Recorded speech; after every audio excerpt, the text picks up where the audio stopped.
বাংলাদেশের সবথেকে শক্তিশালী দল হলো আওয়ামী লীগ। বিশ্বাস হয় না? মানে এদেরকে কেউ কিছু করতেই পারে না।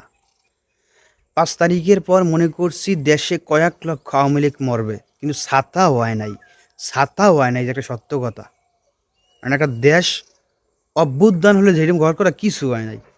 তারপর মনে করছি ইউনূস কাক্কু হয়তো কিছু করতে পারবে না। দলীয় সরকার আইলে একটা কিছু একটা হইবে। দলীয় সরকার আসলে চাইছে বিএমপি হোক, বিএমপি হইলে কিছু একটা হইবে। কিন্তু বিএমপি দেশে নির্বাচিত হওয়ার পর এখন তুই আওয়ামী লীগের সুদিন ফিরে আইছে। মানে গত ১৭ বছর কিন্তু এই বিএমপি নেতাকর্মীরা মার খাইছে আর জামাতের নেতাকর্মীরা। এখনও দেখি আওয়ামী লীগের দ্বারা বিএমপির নেতাকর্মীরা এবং জামাতের নেতাকর্মীরা মার খায় বা খাইবে এমন একটা পরিস্থিতি।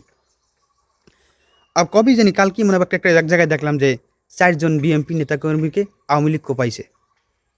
১৭ বছরও খাইছে, এখনও খাইবা।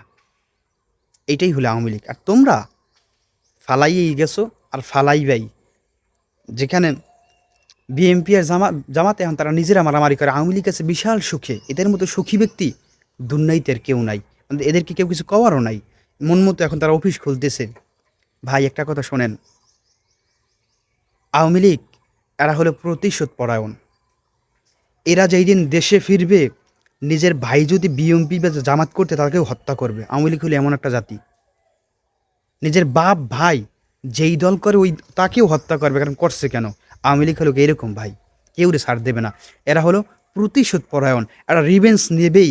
এই যে ৫ তারিখের পর জামাত বললেছে আমি ক্ষমা করে দিলাম, বিএনপি বলে ক্ষমা করে দিলাম, এইটা আওয়ামী লীগের দ্বারা সম্ভব না। যাই হোক, বিএনপি জামাতের জন্য শুভকামনা রইল, আওয়ামী লীগের জন্য শুভকামনা রইল। তোমরা নিরিবিলি বাস করো।